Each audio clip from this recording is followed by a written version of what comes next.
In this video, we're going to be taking a behind the scenes look at some of the tools that I use to make this channel happen. So I don't know about you, but whenever I come across a channel where I'm really impressed with the video quality, I'm always looking down their description to see what kind of camera and what gear they're using, and I guess maybe I'm just a nerd when it comes to that stuff. And for people who are just starting out, I think that it's really beneficial to see behind the scenes of what other creators are using to be able to achieve a certain look. The Sony a6500 has been the camera that I've been shooting with since late 2017.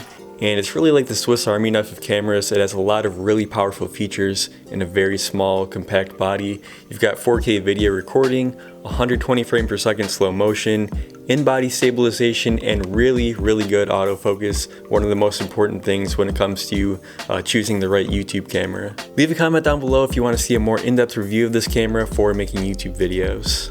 I have two lenses that I use on this channel. My favorite one is the Sigma 16mm f1.4. It's a really wide angle lens, but it also gives you that nice shallow depth of field, so you get that background blur. I use this lens for talking headshots like this. I'm actually using an older camera to film this video, but typically these like talking headshots in the apartment are filmed on this lens. Also, I use this for vlogging, and I use it for B-roll shots of the cars.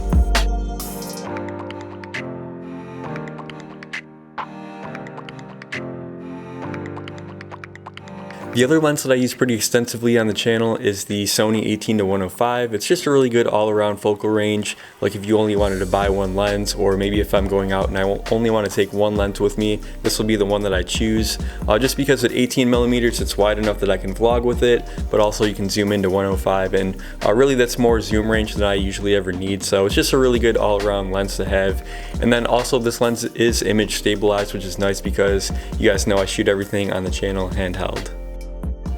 So if you shoot with a Sony camera like I do, having an external monitor like this is almost a necessity since the screen on the camera doesn't flip out so you can't see yourself while you're recording. Having a monitor like this, it not only allows you to frame your shot better, but you can also see your colors, your exposure, all that stuff is really important. So highly recommend one of these for Sony shooters. It just goes onto the camera's hot shoe like that with this L bracket, and then it plugs into the camera's HDMI port. Pretty simple. The only downside to this is it's really big and bulky. You can see on the back it's powered by like an old school camcorder battery, so I really only use this if I'm going to have the camera on a tripod. Other than that, like for vlogging or stuff like that, I wouldn't use it just because it makes the camera so big and bulky. But yeah, I really like using this. The mic that I use for my audio is just this little Rode Video Micro. I just have it on a little stand here. But if you're just getting into video, this will be the best $60 that you spend in terms of increasing your production value per dollar. So like I was saying with the mic stand, when it comes to audio, the most important thing, like the secret to good audio, is having the mic as close to you as possible.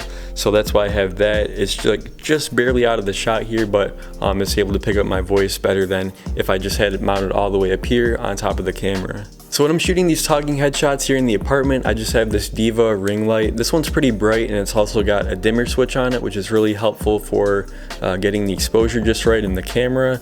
Also, I like that this one's really narrow and thin, like from the side profile, so when I'm not using it, it just tucks away in the closet so it's out of sight.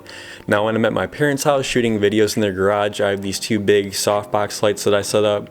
Those ones are okay. I think they're like $70 for the pair on Amazon.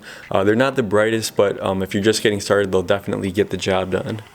Another kind of new addition here is this Manfrotto fluid head for my tripod. If you're looking to buy a tripod for video, getting a fluid head like this is a really good investment. It allows you to get that really smooth panning and tilting of the tripod. Also, unlike the ball heads that you'll find for like still photography, these video ones, they'll keep the camera the horizontal axis level no matter how you're panning or tilting it. That way, you know, the camera's not like crooked or something like that. So definitely recommend one of these if you're going to be shooting videos.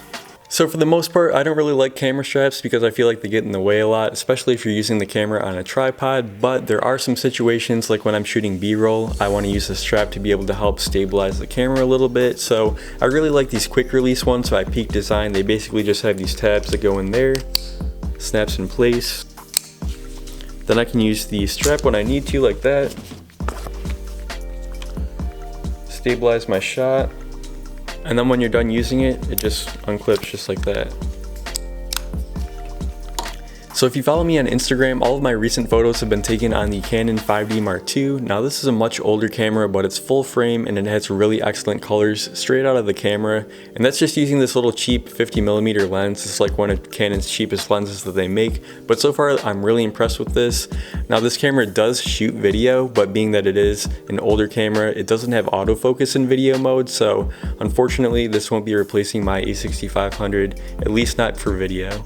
So if you're interested in any of the stuff that I just talked about, I'll put some links down in the description for Amazon if you want to check them out. Now if you're just getting started, you don't really need all of this stuff. All of this stuff that I just showed you is like the end result of 4 years of kind of experimenting with different gears, seeing what works. I've bought a lot of stuff, sold a lot of stuff, and just kind of like reinvesting my YouTube earnings to kind of increase the production quality. But you definitely don't need this stuff if you're just starting out. Just start with what you have and then build up over time as you find a need for it. So that's it for this video. Give me a thumbs up if you enjoyed it, and I'll see you guys in the next one.